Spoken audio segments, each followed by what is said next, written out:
And we're live. Well, we think we're live. Well, hello. Good morning. How are you, gang? How we all doing?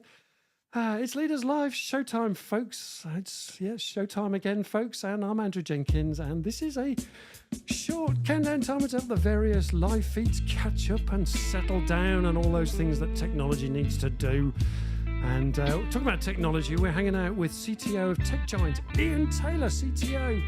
And highly experienced it's man. Live showtime, folks. It's showtime again, folks. And I'm Andrew Jenkins, and this is a short countdown timer to the Can you various hear that? live feeds. Where's that coming from? Settle down and all those things that technology needs to do. And talking about technology, we're hanging out with CTO of TECHGIANT, Ian Taylor, CTO. What's happening? And highly experienced It's man. Live Showtime, folks. what's Showtime that? again, folks. And I'm Andrew Jenkins, and this is a I don't know what's happening, guys. countdown timer to the Can you various hear that? live feeds. Where's that coming from? Settle down and all those things that technology needs Good morning. We're just sorting out technical problems. Talking about technology, Was that it? No. I don't know what's happening here. We've got some issues here. 1 second. Let's. coming from. Good morning. We're just sorting out technical problems. Talking about technology, Was that it? No.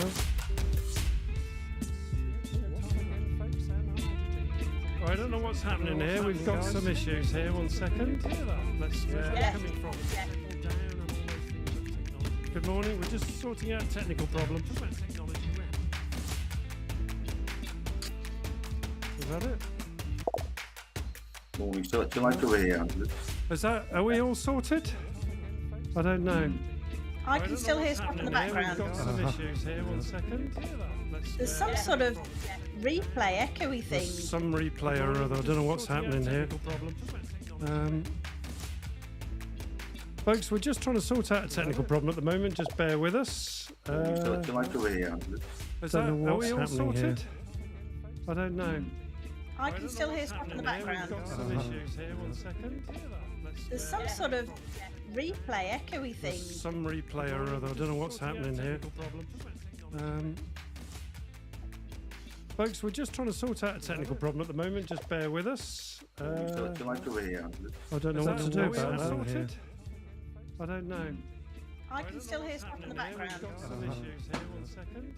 Have you got a loop on or something, Andrew? I must have Replay, something echoey on, thing. yeah. Some replay or other. I don't know what's happening here. I got it. It was YouTube. Okay, folks. All is well. we got a secondary loop playing. There we go. We're all good. Thank you very much. Sorry about that, folks. So let's start again. So hello. Good morning. We've sorted out a technical problem this morning, and morning, Mateus. I hope there's going to be more people online. So, and you're not live events. There we go. Yeah, we've been forgiven, thankfully. So yeah, there we go. So I'm just hooking up to the live event now. That's great. Yeah, we're on. Lovely. Tap to join. Super duper. There we go. Well, good morning, everybody. And yeah, hurrah and huzzah. We are live. You can tell we're live because we had a technical problem this morning. 136 show, folks. So with Sarah, Ian, me, and along with all you lovely people interacting with us, that's today's team, folks. Wow. That's, I think we need some fireworks for that, and we need some love hearts as well. So there we go. So that's today's team, and welcome to our live stream event. And we're spreading the love, yappa dabba do. So now that we've all calmed down, let's just introduce Ian to, where are we? Here we go. So a warm welcome to you, Ian Taylor. How you doing, mate? You all right? Very good. Very Very good. to go. Yes. Sorry to scare you with that live stream issue that we had this morning. So there we go. We've got Ian Taylor this morning, and just a very quick one for you. If you're, if you're kind of wanting to support this free show that we do, folks, you can use the little app called buymeacoffee.com to support this show, and all proceeds go back to the show. So you can easily buy me a coffee just following the link on the screen, and there'll be a link in the feed as well. So yeah, buy me a coffee. There it is, and yeah, all proceeds go back to the show. But it's just a way that you can give out back to the show, and it looks a bit like this. If I can get the test to work, and you get your name in lights there as we going along. So there we go. So and yeah, Ian. So CTO of TECHGIANT. Give us a little bit of your backstory, Ian, and briefly, where are we heading today, Ian? Indeed. So I'm a family man, 5 children. 5 alongside children, of- my gosh. Yeah, indeed. Going to be a grandfather actually in Wow. September. My son, Oh, wife's 60s. congratulations. Yeah, we're already grandparents. We're slightly ahead of you. But 5 children, that means there's no TV and radio in your place then, is there, eh? Indeed, yeah, indeed. I've been in the comms industry for sort of 34 years now, I think, 34th Wow. year. Yeah. Belies my age a little bit. Latterly, the last sort of 10 years or so in management and leadership. Yeah. There is a divide between those two areas that we'll probably come to a bit later on, I guess. But Oh, good. Yes. and the company's 20 months old. We set up the business to, without sounding disingenuous, we set up the business to derive additional value in the marketplace for Yeah. organisations. Wow. We've seen a real opportunity to do that in the 20 months we've been running the business. So you've got a brand new business, 20 months old. It's still gaining its feet, and you're in the IT industry, and we'll sort of pick about what you do and how it all works later. But you're applying your strengths and your previous senior management experience into a new business. And you've, yeah, and it's growing, and you've got, it's a family business. I think you've got several people involved in it as Very well. much a Ian. family business, yes. Yeah, my Brilliant. son was in the business. My wife's the operations director, Andrew. I know the feeling. Yeah, my boss is my wife too, so I get it completely. In Susie, yeah. brilliant. Okay, Indeed. talking about bosses, let's just bring Sarah in, Mrs. Moderator. Good morning, Sarah. How you doing? Good morning. I'm better after that adrenaline rush. Yeah, that was a bit. Yeah, it was YouTube apparently that was interfering. I don't know where There YouTube was we coming go. from, but there we go. Another learning. Always something. So Always. I think we need a bit of a wake up call for everybody in the chat. Come on, talk to us, please. Are we going to let's get the audience question going, Andrew, so that we can get some interaction in the chat. That's fine. Ian, over to you. Have you got the interactive question for the audience, or do you want me to say it for you, Ian? Can you say it for me? Sorry, no problem. That's okay. Yeah, it usually throws people when I ask them that question. So yeah, we do it. We like to do that. So, how can companies balance profit motives? No, that's not the one. Where is it? That's the wrong one. That's the wrong one. Let me just get the right one up. It's going to be a great show today. Here we go. How can companies balance profit motives with maintaining strong, trustworthy partnership? Is that the one? No. Oh God, I'll Sarah, say you say it. What's the biggest Hmm. challenge your business faces when trying to balance profits, avoid complacency, and keep customers happy? There we go.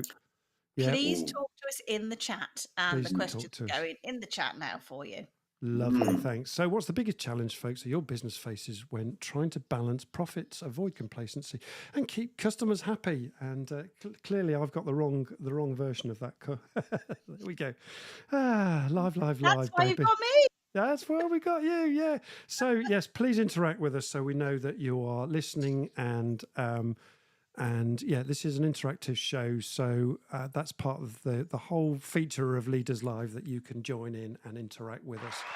Oh, and someone's brought me a coffee. Thank you very much, Mark. Has brought me a coffee. He obviously thinks you need a bit of a boost after that this morning. After this morning's difficulty going live. Yeah, that's right. Thanks, Mark. Brilliant. So that's how the buymeacoffee.com works. So there we go. Thanks, Mark. Good mate of mine. So let's start with, let's talk about supplier relationships. So we're going to talk about supplier relationships. We're going to talk about customer frustrations. We're going to talk about, what else we're going to talk about? We're looking at complacency, and we're looking at adapting to change as well. All of these things are important leadership lessons. And so, starting with sort of supplier relationships and transparency. Ian, I'm guessing that many businesses today, with their supplier relationships, are kind of make or break a business.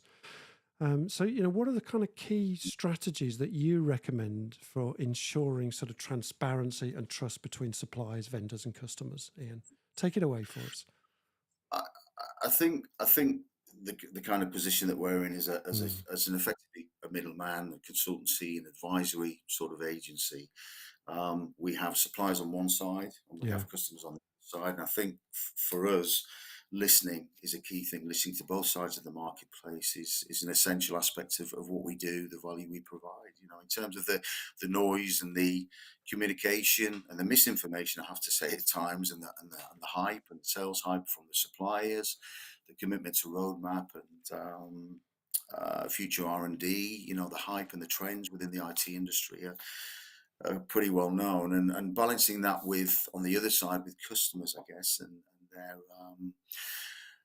the demands on their operating business models, you know, and the sort of things that they need to get them ahead, to stay competitive, to remain resilient, and all that kind of good stuff, and sustainable as an organization in these very, very demanding times is paramount for us. So balancing the relationships and, I guess, the noise from the supply side with the customer side of things is really, really key, and deep sustainable research is essential for us, and expertise as an organization too, really, in terms of taking the right advice to the right customers at the right times is essential for us. I know this isn't a selling call at all, so I'm not going to go into any detail on this, but we do represent global marketplaces in terms of the technologies that customers are looking for.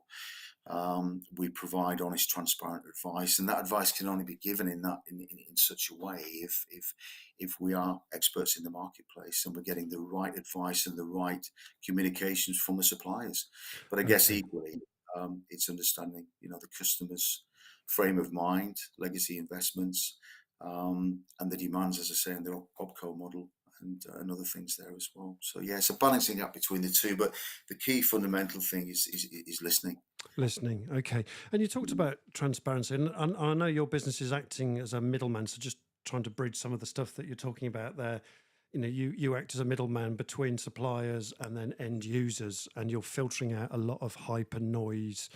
And, you know, just for us as leaders, you know, what kind of examples of things that you're finding that, you know, people are overselling themselves, or the lack of transparency you talk about, or the hype? Give us some examples of things like that, simple examples that we can all link onto.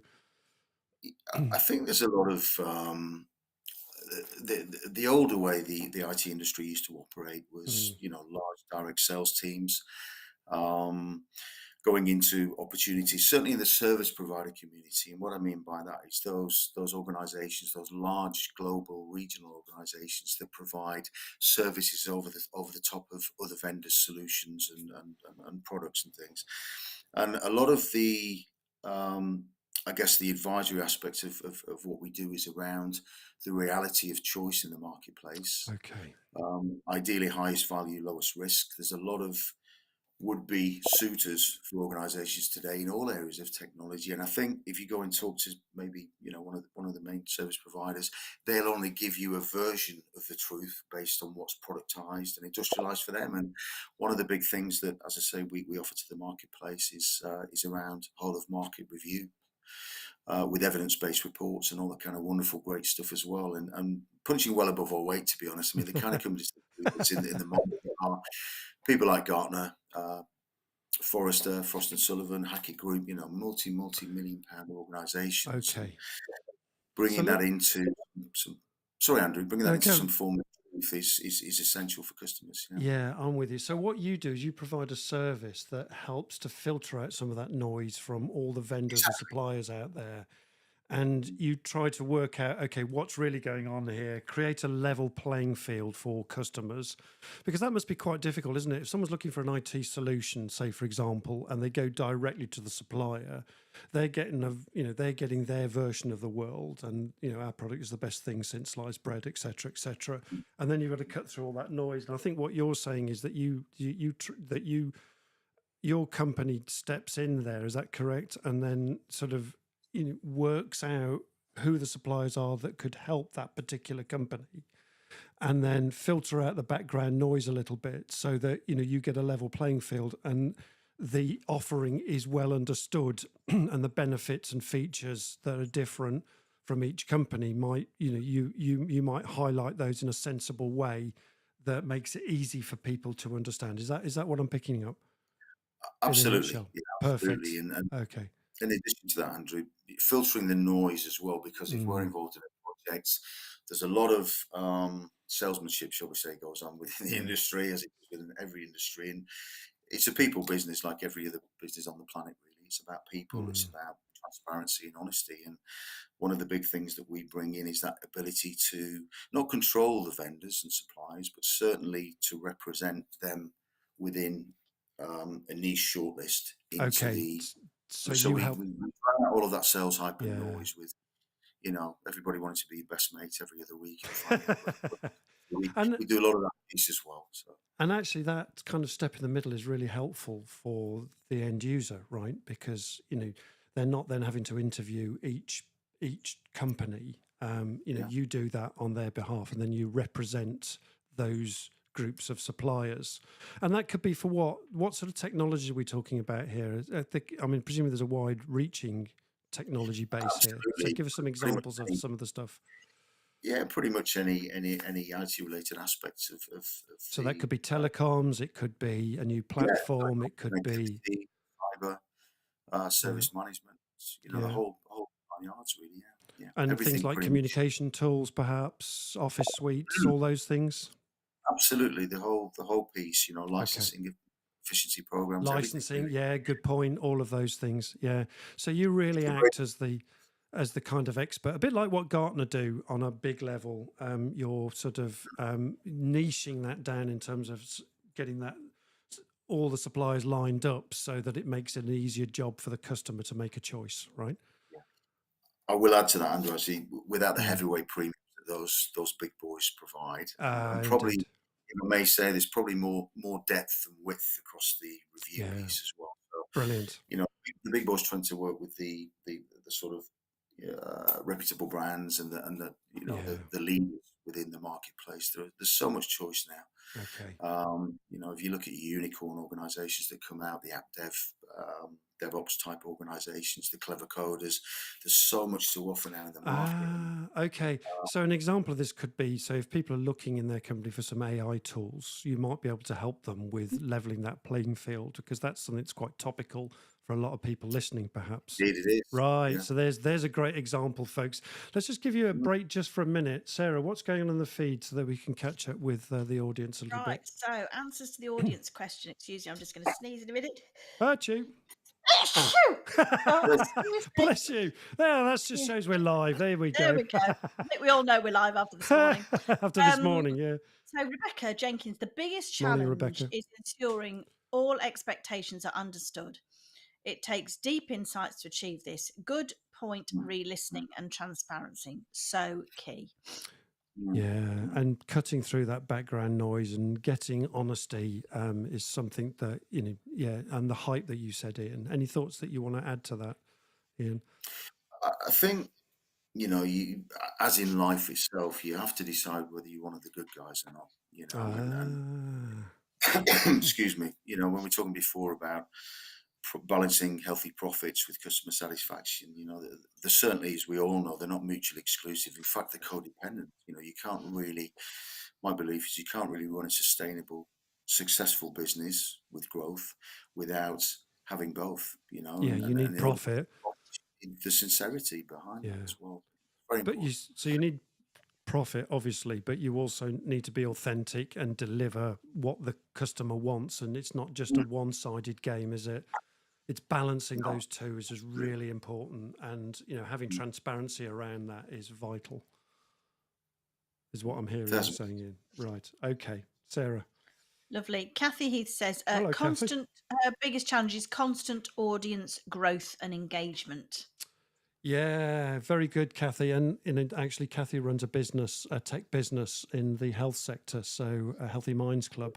So actually, your services might be quite useful for Kathy as well to cut through some of the noise that she's having to deal with. So any thoughts on that, that little thought there from Kathy? Ian, anything you want to add? Yeah, absolutely. Thank you, Kathy. I think certainly with the sort of 20 months we've been in existence, you've got a blank piece of paper. There's a lot of huge organizations already reputable out there. how do you make a difference? How do you get into those conversations? How do you grow your engagements in across the different sectors, public and private? And the only real way that we find you can do that is by having a sincere, relatively unique approach. And again, I know this isn't a selling call at all, or that kind of thing, so I won't go into the details there. But you have to have something about the organisation that's not necessarily different, but has a real focal point in terms of where you're going, what you represent, what you stand for as an organisation. What your values are, and being clear about that. Okay. To me, there's no point setting something up if you're just going to be another sort of Me Too in that sense. It's extremely difficult. And don't get me wrong, we're growing by reputation, which is fantastic now. It is. We've got quite a few multinationals we're working with. Crumbs off the table, I have to say, but some humongous global household names. Lots of other organisations in different pockets and sectors as well. And the whole thing is growing for us through the sincerity and the openness that we deliver into the market. Yeah, because you can deliver a portfolio of suggestions to your clients. Absolutely. And recommendations. Okay. Sarah, thank you. So Anita says, hello, I Anita. agree listening, but it's about being honest about what service we provide. Another thing is when I negotiate, I expect the answer could be no. That way, I'm taking away the pressure to get a yes. I'm looking for what they need. If I can provide it, great. If not, I'll say so, and we both end up feeling good because we're being honest. They are more likely to come back for a different service. I think that's the overall tone, isn't it? Honesty and integrity is something that is so vital, but isn't always found in business, maybe. Isn't it? I know, absolutely. I think that's a great comment, Anita, as well. Thank you. I think you have to believe in yourself and your product or your service, clearly, don't you? And I think, that confidence that exudes from that is clearly part of the whole brand piece, if you like, for you. And I do like that comment about taking away the pressure by, I guess you're saying the same thing there, by, that belief again in what you're doing and the services you're providing.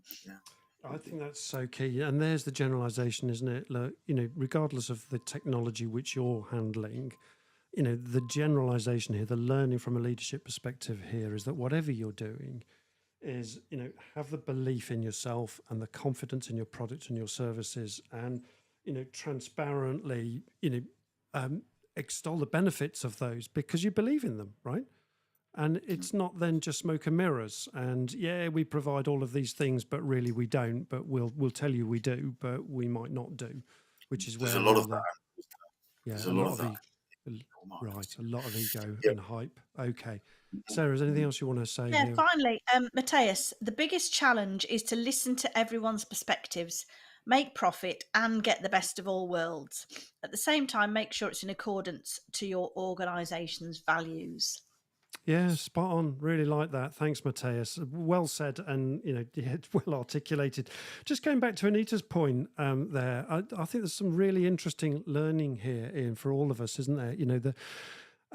I remember once working with an organisation, and I was just a supplier to another company that was then providing that service on to somebody else. So I was like, just the subcontractor in this instance.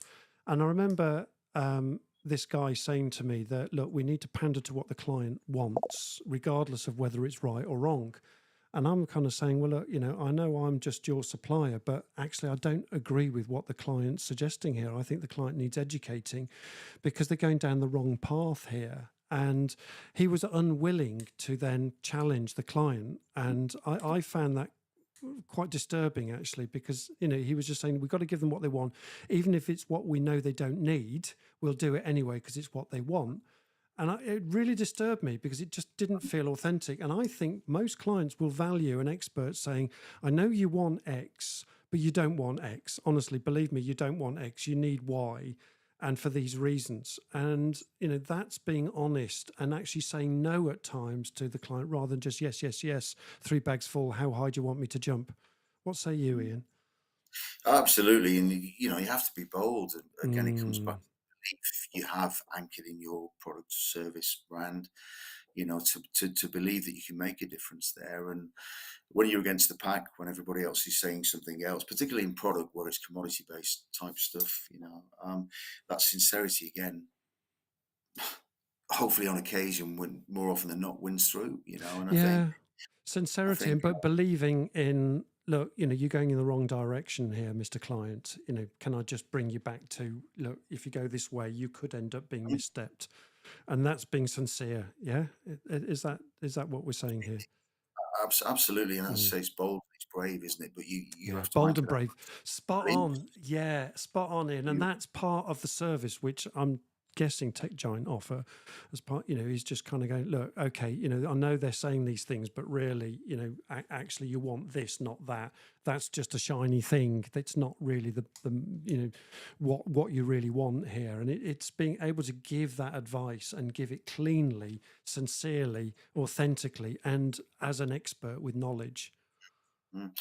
It's about value, isn't it? At the end of the day, value, not service, but value in terms of the relationship. They're buying into you as an organization as well, and you've got to be on your game in terms of understanding what you're talking about first of all. And yeah, I think that sincerity does come through more often than not. And I guess the risk to go against the pack and be the only one standing out is probably a great opportunity as well for you in terms absolutely of or genuinely. Good point. And I love that about adding value. And I know Rebecca Jenkins is on the show, and she's a big one for adding value to companies. And that's one of the steps here, that what we can do with our clients and as a leadership principle is not just to offer the service, but to offer value. That if our service doesn't quite match, then actually say it, because downstream it's just going to kick you in the teeth anyway. So, you might as well be transparent straight up front.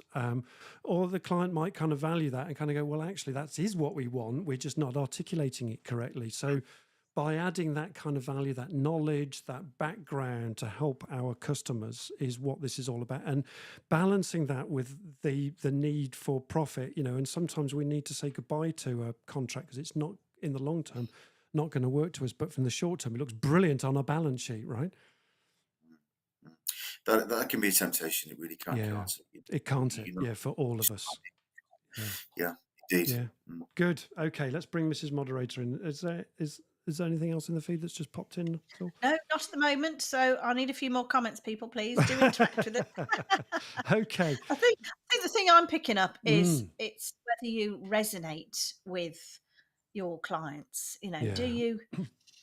Do they feel that they resonate with you, that they can relate to you? And I think the other thing is, it's not just for that particular one deal. It's, if you want to keep your clients, you've got to, if that's who you are, then you will keep your clients, because that you get what you see. But if you're hiding behind pretending to be something else, and then down the line the mask slips a bit because they're a client now and I don't need to be nice anymore, it's just not gonna, it's not right, is it?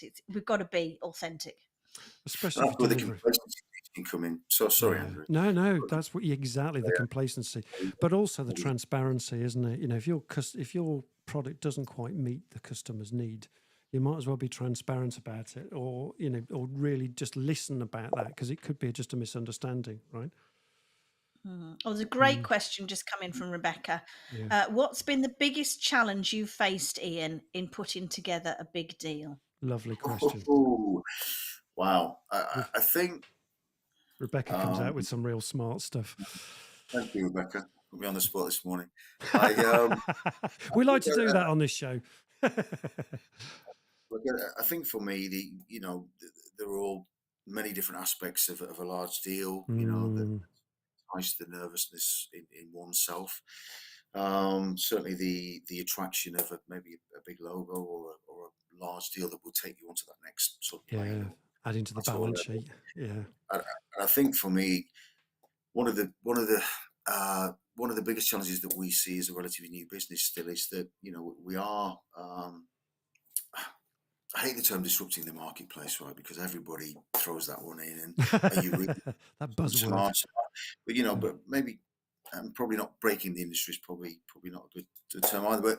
But you have to have, coming back to my earlier point, you have to have something about your business, your service, your product, as we all know on the call, that's different. That there's additional value. We set up the business as a family business, but we set up the business because we believe that there was additional value we could add to the market. And one of the big challenges with large deals is, of course, the hierarchies and the land and expand and covering off the decision makers and stakeholders. But the other big piece of that is, if you're, and back to your point before, Andrew, and the question I think from, was it Beth, if you're trying to take an organization in a different direction to what's being said to them in the marketplace already, the sort of tried and tested, keeping the lights on type approach, which we see a lot in the industry, rather than spending for innovation and getting ahead and competitiveness and sustainability and resilience. A lot of organizations, fund their IT budgets just to keep the lights on, just waiting for that next major trend and then following it rather than leading the market in some aspects. And that's not a criticism.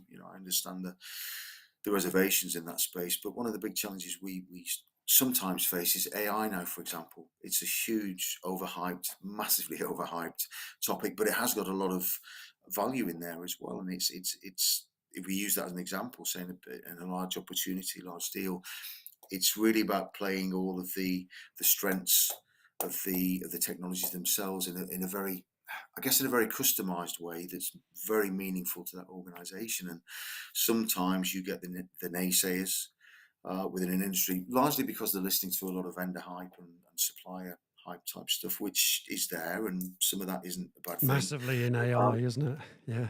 Yeah, but it is. It's coming back to the point. He's trying to collectively address the stakeholders, the concerns and the hesitation, and also all of the other hype and miscommunication and noise. Some of it's obviously very good noise, but that's being fed into the here, largely from incumbents that don't have the roadmap or the R&D or the vision for that customer in the future. Maybe they're a voice provider, and as an example, Andrew, maybe they're a voice provider for telephony, but they're not really a Microsoft partner in that space, and but they're playing the Teams integration for Teams phone system piece quite strongly as the incumbent. And a lot of organizations get, I guess, intentionally and unintentionally misled on that piece as well, where a provider of services will have a reputation in one marketplace but wants to jump into a trend in another marketplace, and because they have a good relationship internally with the client, it can be a challenge sometimes to really try and iron that piece out.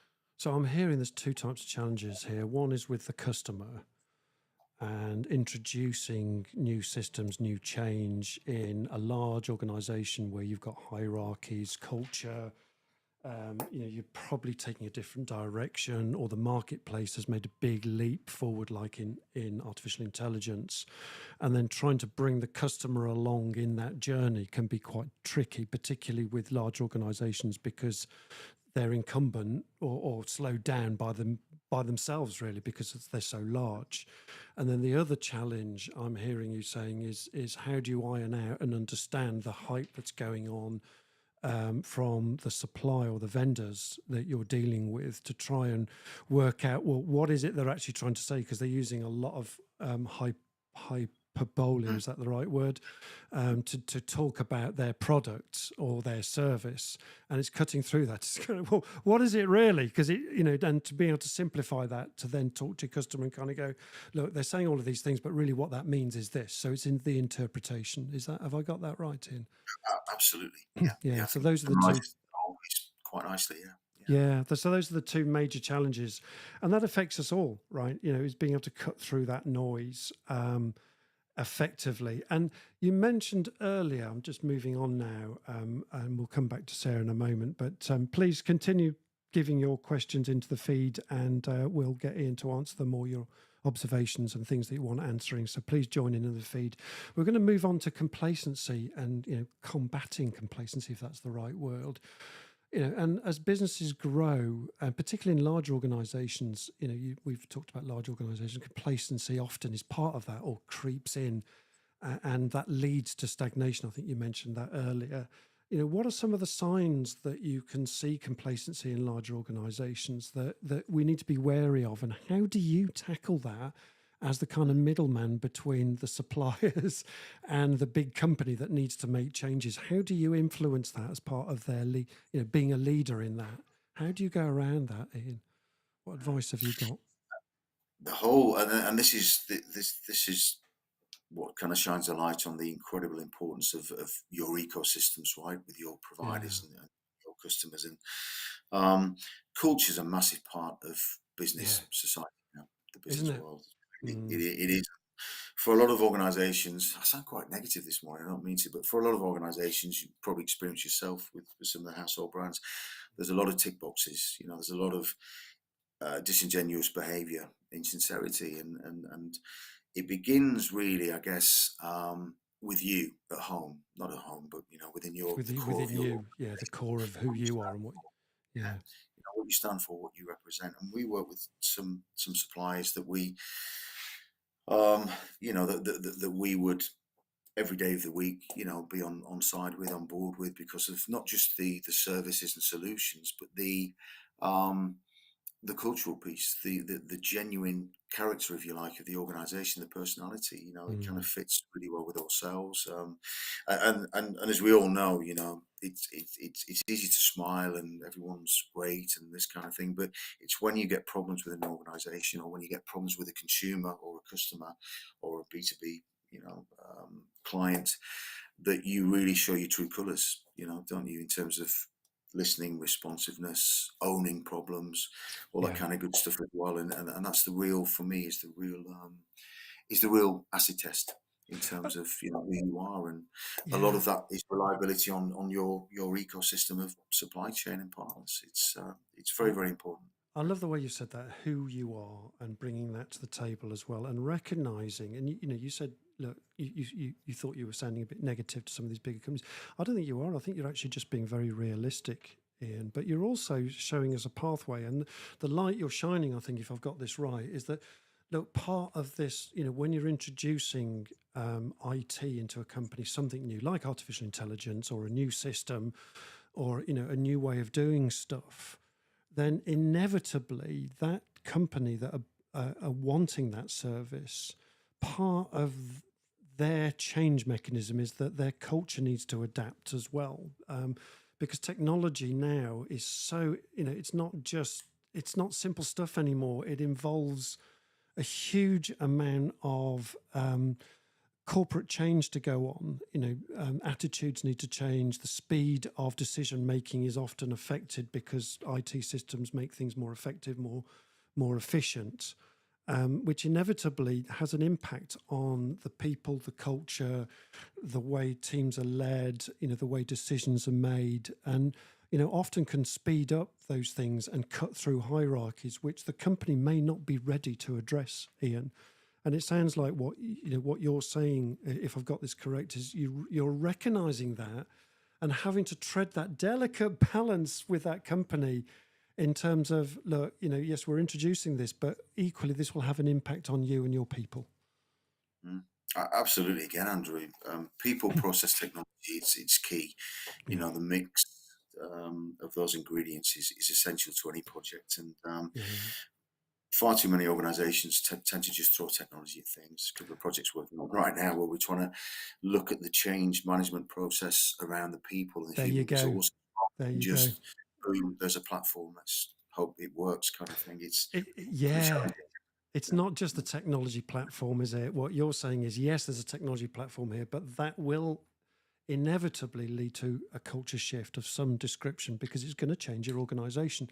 It's going to make it faster and slicker, which then means you need to think about your processes, your people processes, how that all fits together, and that whole change management piece, which actually is one of the great things about employing somebody like TECHGIANT to do that, and to act as that bridge piece, not just with you and the suppliers, them and the suppliers, but also guiding them in terms of what they need to change internally. And even if it means that, look, you need to think about the change piece here as well. That might not be your skill set, but actually it will change you. And that's bringing who you are and adding that value as well, Ian. I'm wondering. Absolutely.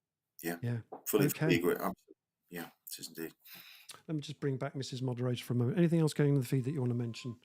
Yeah, Justine says she agrees 100%. Short-term hype creates a lot of fuzz around the organisation. Oh, Long-term fuzz. building up, slowly, steadily, and with integrity will be better for your business to stay in the game in the long term. Oh, where's that? I The can't- latest. Oh the no, that latest. was Mateus's comment. That's I beg your Mateus. pardon. Ah, righty-ho. He was Okay. agreeing with Anita. Sorry, I'm No clearly not. problem.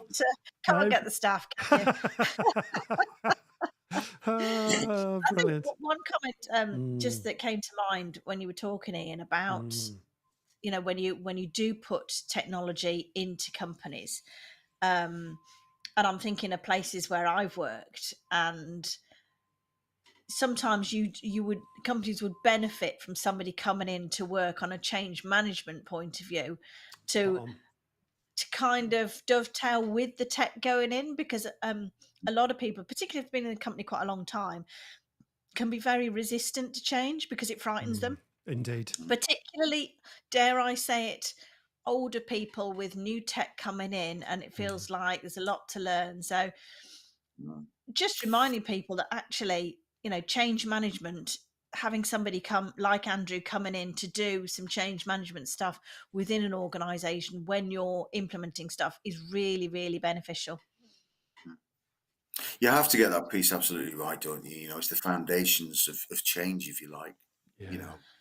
Assisted by technology, but it's about people.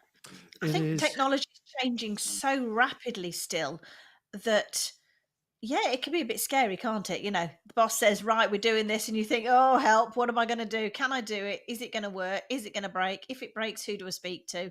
And I suppose that's the benefit of having a middleman, isn't it? Because you've got that somebody holding your hand whilst it's all being implemented as well, I guess. Is that something you do as well, Ian? Absolutely, Sarah. Yeah. The whole mix is so important.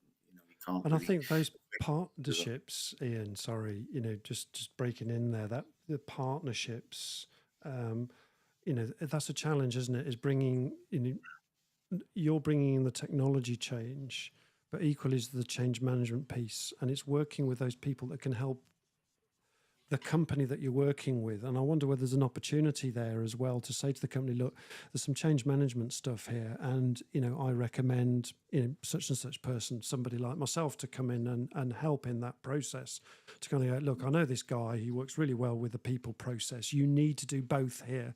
And that's a great selling point, because that person can then go back to the board and kind of go, right, okay. One thing that Ian Taylor has suggested, is that, look, this isn't just technology we're looking at here. We need to also think about the change management piece. And he's recommending that we bring in somebody, and here's Mr. X or Ms. X or Mrs. X who might be able to help you, have a conversation with them. Is that something that is useful, Ian? Just thinking about, those challenges. 1,000%. But going on, it is that mixture of those essential layers of the foundation to make things work. And it was interesting with COVID, wasn't it? Wasn't it? During COVID and post-COVID, and we put out some national surveys a couple of times now in the 20 months we've been running about how things might have changed culturally pre and post-COVID. How not just the IT investment strategies and sponsorship from the chief exec down, and erosion of things like shadow IT, which is areas where organizations will buy software and solutions independently of the entire group, and we had some not really surprising results. I guess we saw more of a structured chief exec vision downwards through the C-suite, and that kind of control across organizations, because of course a lot of businesses were caught on the hop massively during COVID, that particularly around CX and contact center and customer services, as we all know, they didn't have the technologies to deliver those solutions, but more importantly, they didn't have the engagement and the togetherness to work remotely, if that makes sense. The systems, the trust, even, particularly the British, I would say, for the last 20 years since OCSR 7 and things in the late noughties, we've had the ability to drive some of this collaboration across remote working, but the British culture in particular was never really took hold of that until COVID forced that trust issue on organisations. Now the return to office 3 days a week. For me personally, I respect and totally appreciate that there's a lot of real estate costs that have to be justified to shareholders, but it's again, it's about people. It's about the culture within an organisation and allowing those change management processes to be in place to provide that sustainable platform for people to have a better work-life balance. But the benefits of working remotely, not necessarily from home, but remotely as well. It's it's an interesting topic. It's fascinating what you're talking about. And technology is at a point now where it's really influencing human change, isn't it? It's not just a tick box exercise to get a system in anymore. These are complex processes we're changing here. And, how much of the systems that you're working with at the moment are you seeing that, this is changing collaboration, that's impacting on trust, on engagement, on the balance between employees working from home and working in the office, and all of those things that are all mixed in now to a technological solution? The ecosystem's really complex. Is that something you're finding, Ian? Oh boy, it is. It really, really is incredibly complex. But again, coming back to the early point that Sarah made, it's a huge part of the platforms and solutions and services. Absolutely. There's the solution and there's the opportunity, but there's also the solution. If you can talk that language, Ian, isn't it? I'm wondering, and bridge those challenges. Yeah. It's the lead the horse to water, can you make it drink type stuff.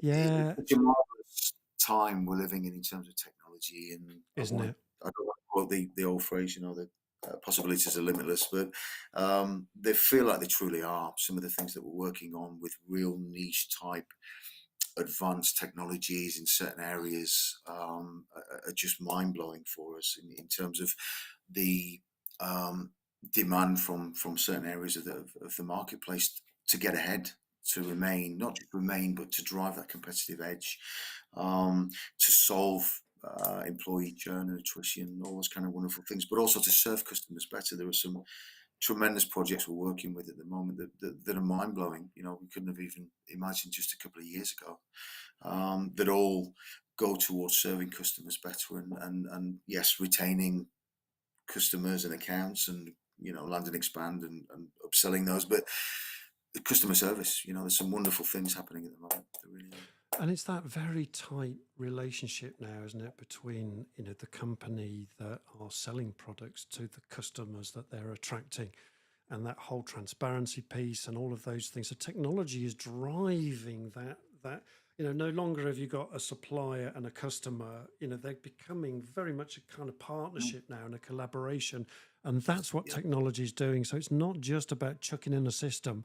It's about developing an entire cultural ecosystem and all of the changes which go with the rapid changes that go with that, and how that affects the company and the change curve, and also maintaining profitability as well as customer satisfaction.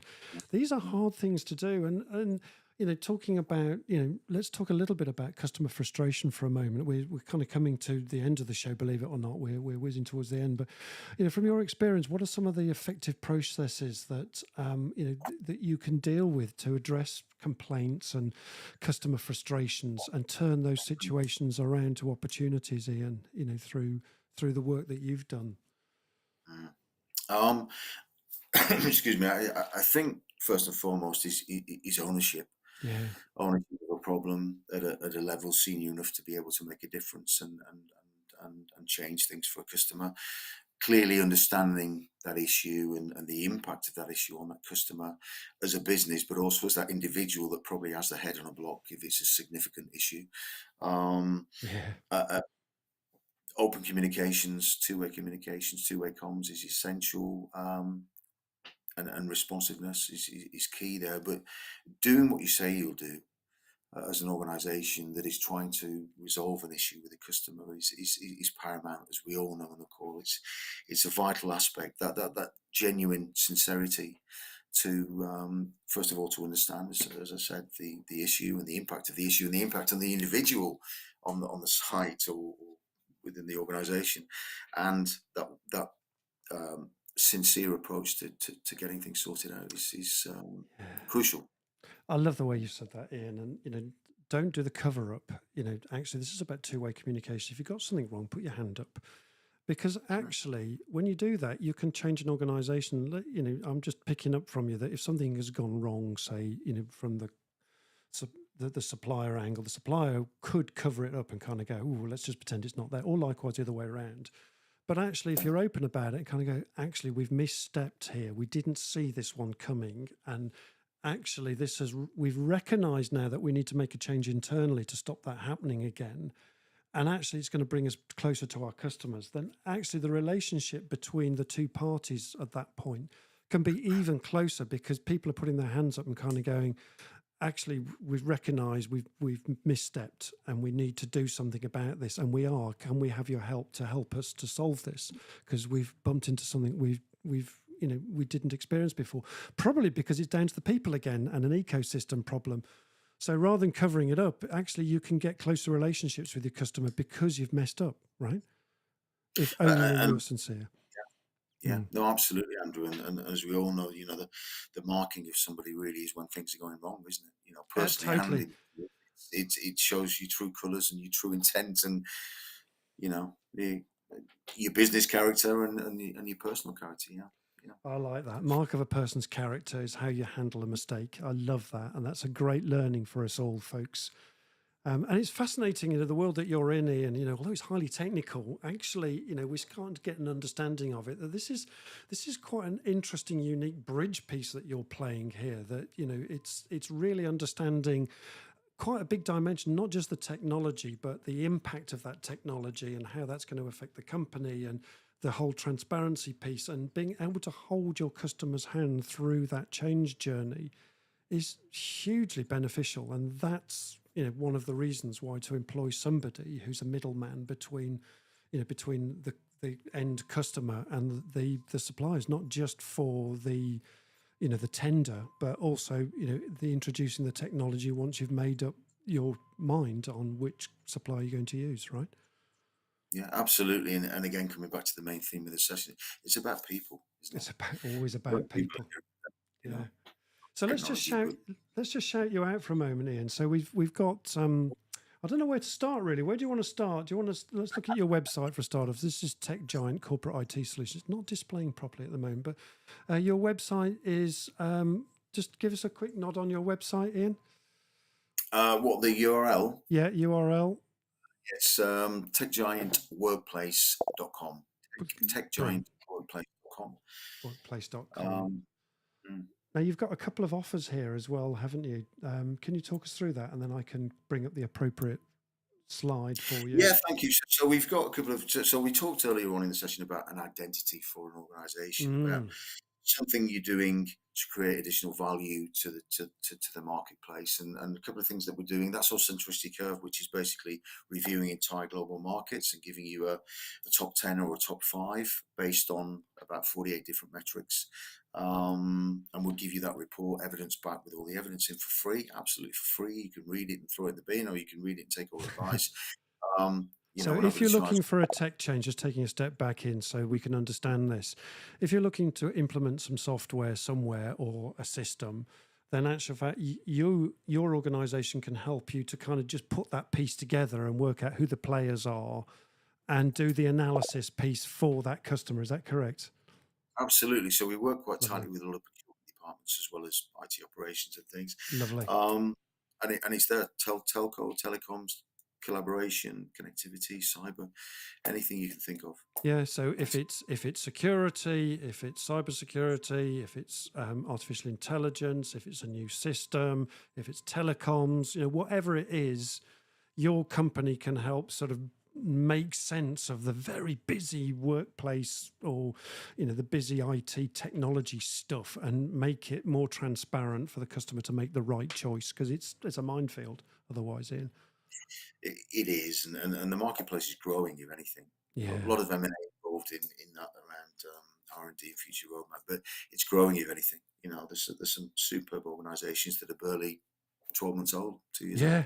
And that's the other thing, that organisations are popping up all over the place, aren't they?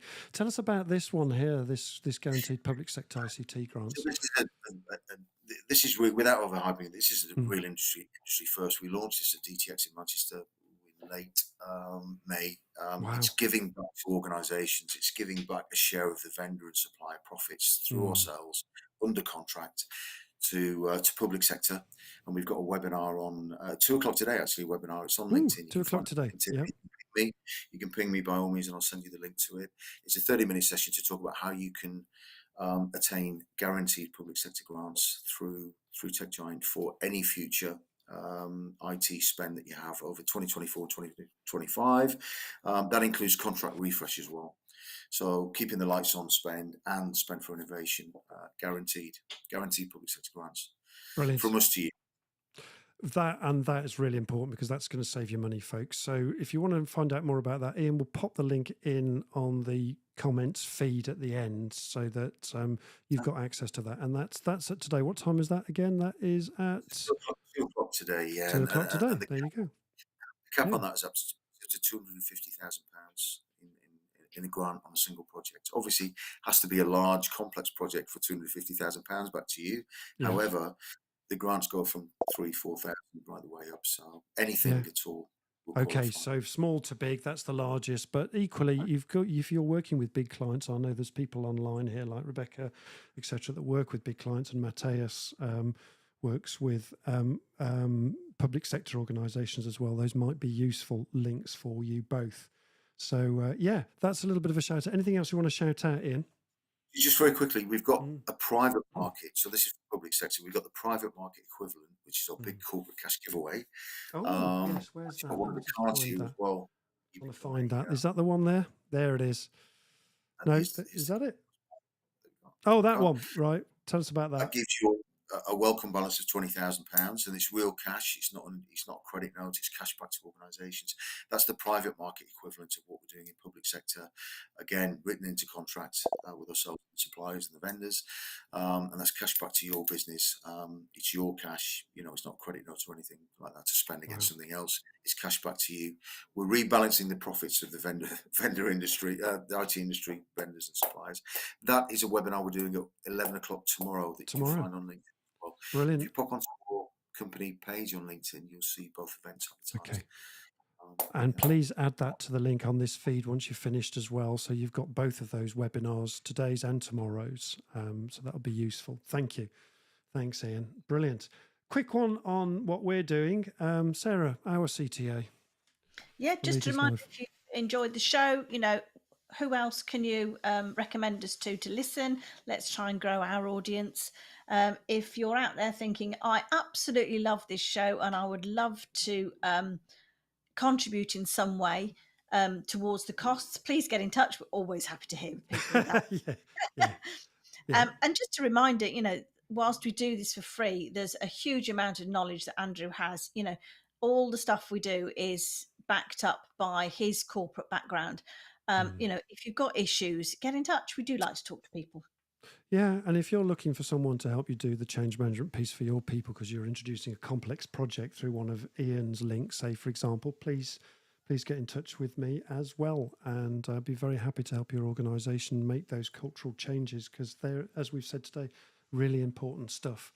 So that's where we've headed today, and it's been lovely to have Ian Taylor on the show today. And what an extraordinary conversation we've had with Ian, who adding value from this really complex area of change and IT provision. And actually, I think we've really dug into that, Ian, and made some sense of it, haven't we, today, and really understood it and kind of teasing that out, because this is a massively important area, particularly with things like security and cyber fraud attacks and things like that, and protecting your organization, but also the whole thing about artificial intelligence and where that's going, and the way big systems are becoming much more part of our everyday existence now in business, that we have to embrace this kind of technology. And it's been brilliant to listen to Ian, who's actually helped us to simplify, a really complex area. So you go to Ian and he'll sort it out for you.